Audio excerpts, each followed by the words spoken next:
Hello everyone. Today I am going to discuss the fifth problem of AtCoder beginner contest 348, which is minimize sum of distances. So what is the problem? So we are given a tree with n vertices. The vertices are numbered from 1 to n, and we are also given a sequence of positive integers c. Now we have to find this value f of v. Minimum of f of v. So what is f of x? F of x is nothing but summation of ci into d of x comma I. So let's take one example, you will understand it better. So let's take this example 1, 2, 4 and 3. Okay, so this is the first sample. So I am taking this, and the ci values are nothing but c1 is 1, c2 is 1, c3 is 1 and c4 is 2. So f of 1 will be nothing but the summation of distances of 1 comma I into c of I. Okay, from I equals to 1 to n. So let's take the value of f of 1. F of 1 will be distance of 1 comma 1. Distance of 1 comma 1 is 0. 0 into 1. Now distance of 1 comma 2. Distance of 1 comma 2 is 1 into 1. So it will be 1 into 1. Distance of 1 comma 3 is again 1. So it will be 1 into 1. Then distance of 2 and 1, distance of 4 and 1 is 2. And the C4 is also 2. So it will be 2 into 2. So F1 value is nothing but 1 plus 1 plus 4, which is 6. Now let's consider F of 2. F of 2 will be distance of distance of 2 and 1 is 1, so it will be 1 into 1. Distance of 2 to 2 is 0, so it will be 0 into 1. Distance of 3 to 2 is 2, so it will be 2 into 1. And distance of 4 to 2 is 1, so it will be 1 into 2. So the sum is 1 plus 2, which is 5. Now you can take f of 3 and f of 4 also, but the minimum value will be f of 2. So our answer will be what? 5. Our answer will be 5. So let's take this example. The answer is 5 here, and this is also explained here. Now what are the possible approaches or observations you can make? So let's jump into the observations. So first observation will be from the constants. I am not going to the brute force solution here. I am not going to brute force solution here. Let's go into the brute force solution. The brute force solution will be nothing but to for every value I equals to 1 to n, find this f1 f(i)s independently and take the minimum of that. So for every value we are trying to compute the distances. So this is nothing but order of n into n, which is order of n squared. So let's take a look at the constants. N is 10 to the power 5. So order of n square is definitely not possible. So iterating over every possible value is not possible. So now let's come into the second approach. For this type of problems, there are two types of solutions. One is greedy. When we are first thought that came to my mind is to solve it using greedy approach, to take the maximum value, like maximum CI, and give it a minimum weight, kind of that. So the greedy solution will not work here, I think, because I moved to the DP solution. So the greedy solution will try to form uh, one like optimal solution, will try to get the desired value. But the DP solution or the memorization solution, you can say, will iterate over all the solution in lesser time. So what our brute force solution does is consider all the values. The DP solution will also consider all the values, but the time complexity will be lesser because we'll use memorization here. So my DP solution takes order of n time, and I will explain the solution to you now. Now this type of problems, the algorithm I am using is called in-out DP. So let me explain the in-out DP to you first. So what is in-out DP? So let me explain the in-out DP to you. So let's say we have some sorry for that. So let's say we have some graph 1, 2, 3, 4, and let's consider this as 5, 6. Okay, so in of something, in of a node 2 is nothing but the all the values in the subtree of this. So all the values in the subtree of this will be considered as in of 2. Okay, now all the values that are not in the subtree of this 2 will be considered as out of 2. So this is in of 2 and this is out of 2. So in one DFS we will try to compute in of I for every possible values of I, and in another DFS we will do try to compute out of I. So the finding in of I is quite straightforward. I think all of you who have done DFS will can find in of I. Okay. Now for out of I we have to modify the algorithm. So what is out of I? So let's simplify the problem and let's try to find the sum of all the values. So for in of I is nothing but sum of all the values, right? So in of I is nothing but in of j, summation of in of j. Yeah, this is nothing but summation of in of j. Now what is out of I?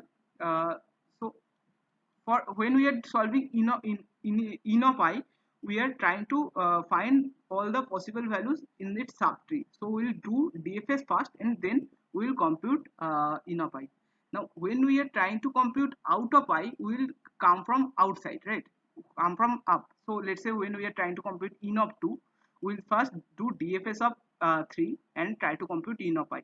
But when let's say when we are computing out of 2, we will try to take the contribution of 1 and try to import it here. So this will not use DFS. We will do DFS after modifying out of 2. Okay, I hope you get it.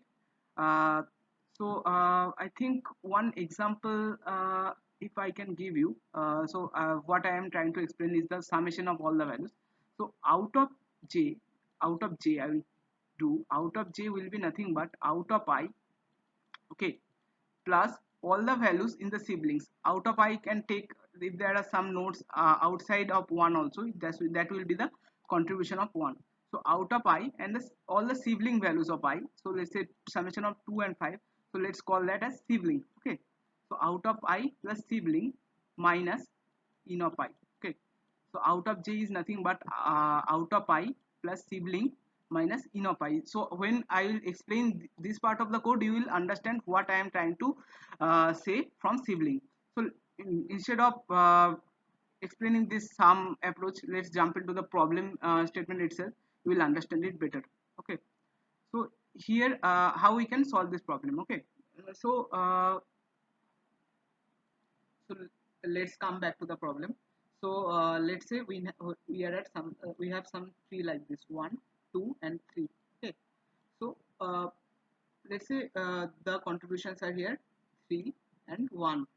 Okay, now there will be some value of distance here, the total sum here. So the total sum here will be nothing but 3 into 1, right? So 3. Okay, so we will consider two values. One is the sum till the node, so we'll take two values. So let's call it as in. So in I0 will be the sum till the node, in sum till the node. Okay, so instead of in I taking in I, let's consider dp here. It will be better. So dp I0 will be the sum till the node, sum till the node. Okay, sum till the node, all the possible combinations. Okay, or you can say the fi values, sorry, these values ci into dxi, that is dpi0. But dpi1 will be dpi1 will be nothing but summation of ci values. So this is summation of ci into di. So this is nothing but summation of ci into uh, distance of I comma j, like that, and this is nothing but summation of ci. Why these two are important, let me tell that to you. So why dpi0 and dpi1 are important? So let's say when we are going from one node to another node 2, what we will add, what the value, how the value of dp will change. So how the value of dpi0 and dpi1 are changing. So dpi0, or let's say this is I and this is j. So dpj0, what will be this? This will be nothing but dpi0, right? dpi0, this is done, plus dpi1 1 plus c of I. So dpj0 will be nothing but dpi0 plus dpi1 plus c of I. I will explain why this is happening. Now dpj1 will be nothing but dpi1 plus c of I. So what is dpi0? dpi0 is nothing but summation of ci into dij. So when we are adding one edge, all these values, like all the dij values will be increased by 1. So we are we are just adding summation of ci. So we are adding summation of ci to the this value, the previous sum to the previous this value. So this value is nothing but dpi0, and previous this summation of ci is nothing but dpi1. So that's why we are doing is adding dpi0 plus dpi1. But the current value ci is not getting added to the dpi0 or dpi1. That's why we have to add that to our dpj0. Similarly, the value of dpj1 is nothing but our the sum value, so it is nothing but dpi1 plus ci. So this dpj0 is helpful for our this transition is same for finding in j0 and in j1. So let's jump into that first. So the first dfs is trying to calculate the value of in i0 and in i1. So in i0 is nothing but for every possible child, it will be in i0 plus equals to in j0 plus in j1 plus c of j, and similarly in i1 plus equals to in j1 plus c of j. I hope you get it why we are doing that. Now let's jump into the out of I. That will be more interesting. So let's jump into that. So I have explained how we are trying to calculate out of I. So we will try to find out of J0 with the help of out of I0. So the J notation is like that. I is the parent and J is the child. Okay. So we are trying to find out of J0. So out of J0 will be nothing but out of I0. Think about it. Out of I0, that means all the things that are above I, all the things that are above I plus sibling of 0. So sibling 0 is nothing but summation of in j0 of all the childs of I. Okay, so sibling 0 is nothing but summation of in j0 of all the childs of I. And this will be out of I0 plus sibling 0. Yeah, out of I0 plus sibling 0, plus we have to also take out of I1, and we have to also take sibling of 1. I will explain this again. And after that, when we are doing adding sibling of 0 and sibling of 1, that means we have to subtract the value of because in j0 will be in sibling 0, right? Because we are taking, so let's jump into the code. I think you will understand it better. So here what I am doing, I am taking one siblings array, which will be sibling 0 and sibling 1. And in the sibling 0, I am taking in j0 plus in j1 plus c of j. It is nothing but like this. And siblings 1 is nothing but in j1 plus c of j.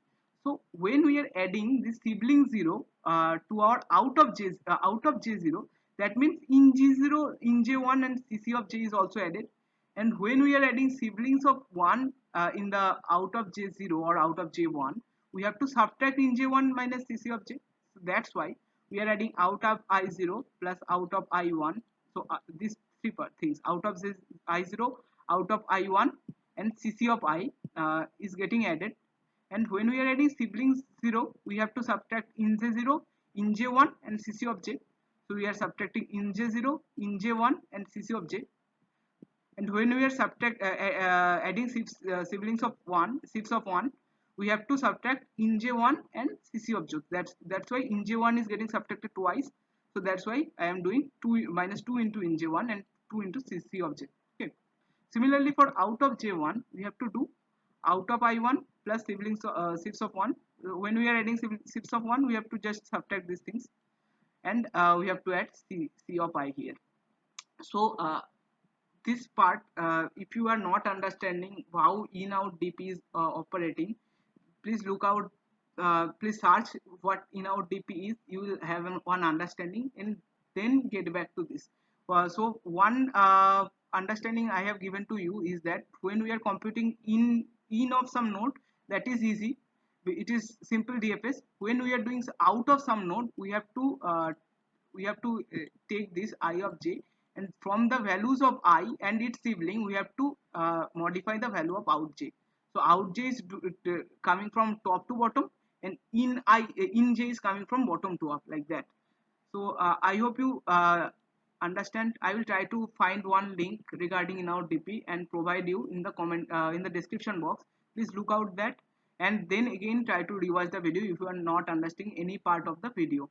If you have still any doubt in any part of the video explanation or code, you can always ask in the comment section. I will try to reply each and every comment. If you find this video helpful, please like the video and subscribe to my channel, and also share the channel among your coding friends.